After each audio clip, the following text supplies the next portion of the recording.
Sa ato ang kinabuhi, mahilig man ta mo travel, no? Unya sa pag-travel nato, ang uban ganahan nga mudalag daghan, ang uban ganahan nga mudalag gamay ra. No? Mao gani nga kining moto nga ato ang nahibaluan sa pag-travel, mayon travel light. No? Apan ako personally, guilty ko ana because og mag-travel ko daghan ko dala, no? Bisag kung saan ako ingon nga gamay ra kong dadon, gabaguod gihapon ko, no? Sa una sa seminarista pa ko, mao gihapon ning usahay maulaw ta kay mga guba pa ng bag, no? Bisag na sa airport or sa terminal, no? Tungod sa kadaghan nga dadon. Apan kining moto nga travel light, nindot atong pamalandungan.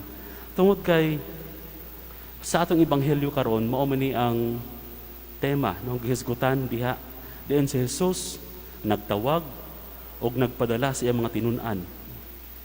Sa iyahang pagtawag kanila o sa iyang pagpadala kanila, iyaha gihimo ang tinagurha, no, by pairs. Kabalo si Jesus nga kini sila mga bag-o, no, mga bag-ong mga new fight diha sa maong misyon, mao nga adunay kuyog, no, nga usa. Kini nagpasabot lamang nga nagkinahanglan sila og suporta sa usag-usa. Nahibal-an kana ni Jesus. Og usab aron mas epektibo ang ministry, no, nga ilang himuon. Mao na nga tinagurha ang iyang gipadala. Nindot ni pamalandungan kining companionship, no, sa ato ang kinabuhi karon, especially this time of pandemic, no. Sa atong kinabuhi ganahan ta nga naay someone nga ato makaistorya, na someone nga ato ang maistoryahan sa atong problema, nga maminaw kanato, nga nagkinahanglan sa ato ang or support, no, sa ato ang kaugalingon. Mauni ang maghatag usay kanato og kusog, especially if we are challenged, no, sa mga hulga sa kinabuhi. Apan mauni ang ato ang hanging tan-awon sa itong kinabuhi karon. Naabata sa takna o sa punto, no, diin nagkinahanglan ta og companion or support diha sa pamilya. We have our parents na ato ang naibana, naay asawa, naay mga anak, no. Kinahanglan unta nga ma-feel, no, makita og matagamtaman nga ang matag usa adunay suporta. It must be or it could be financially, morally or spiritual support, no. Ang importante anaa ka kanunay andam nga maminaw, andam nga musuporta. Mao kini ang kaanindot, no, og aduna kitay kuyog. Apan si Kristo mo usab iyang nakita, no, diha sa iyang mga tinun-an, sa iyang mga disipulo. Kay og wa siya huna-huna ingana, so iyang gihimo nga tinagsara. Apan the importance of companionship, no, importante sa ato ang kinabuhi. Ikaduha, si Jesus naghatag og instruction sa iyahang mga tinun-an, no? Walay pagkaon, walay extra shirt, no, or sinina, walay kwarta. Nganong man nganong mao man ang instruction tungod kay ganahan si Jesus nga ang iyang mga disipulo modepende diha sa kamaayo sa mga tawo o sa Ginoo. Generosity of people and of God.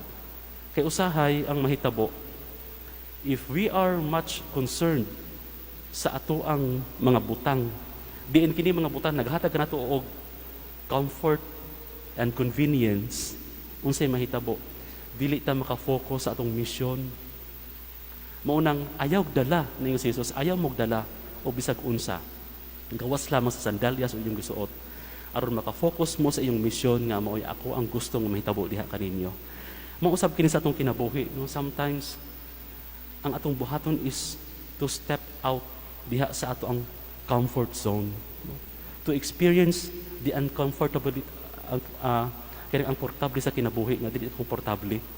Aron usab kita mutubo diha sa pagtuo o sa pagsalig sa Ginoo. Kaya usahay ang mahitabo kanato, especially this time ginahanta nga naata ng butang nato, no? Kay kini maghatag man nato og convenience sa kinabuhi. And with that, komportable ta. Apan, at some point sa atong kinabuhi, we need to be uncomfortable.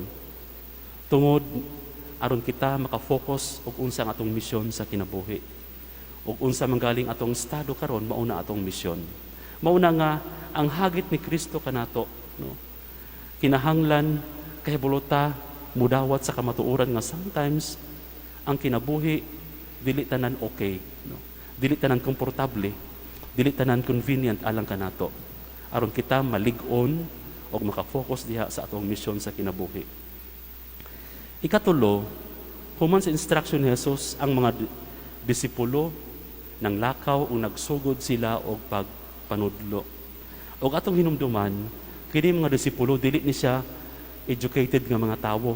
Unsa man ni sila mga fishermen og mga simple nga mga tawo. Apan sila gitagaag gahom ni Jesus diha sa paghimong milagro, sa pag to drive out demons, og aron usab sa pag heal, no, sa mga masakiton, pag-ayo sa mga masakiton. Mga ordinaryong tawo, apan with the power of God, no, sila nakahimo og extraordinary, no, nga mga butang tungod og alang sa gahom ni Kristo. O kini usab sa atong kinabuhi, no, mausab kini mangutana ta, no, nganong ako mang Ginoo? Gani diha sa unang pagbasa, si Propeta Amos, yung nga, kuan raman ko, shepherd raman ko, no? Magbalantay ako sa karnero, o tigtubo ni ining kahoy nga si Kumoro, maura man ni ako ang trabaho. Apan, gitawag ko sa Ginoo aron mahimo magsasangyaw. No? Nakita niya sa iyang kaugalingon, unworthy siya. Apan, ang Ginoo mo tawag na gani, dili at kabalibad. No? Mao po sa atong kinabuhi. No? Sometimes, we feel nga we are unworthy to proclaim the kingdom of God. No? Mahimot ang missionary.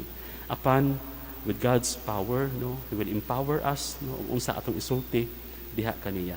Mao kini ang kamatuoran o kita mamahimong tinuod nga disipulo ni Kristo. Mao ni kaigsoon ko diha ni Kristo sa atong kinabuhi karon. Kinahanglan kahibaluta nga mosalig diha kaniya. Kahibaluta mulakaw to travel light and to trust everything diha sa Ginoo. Tungod kay niining paagiha, kita makahimo sa ato ang misyon. Amen.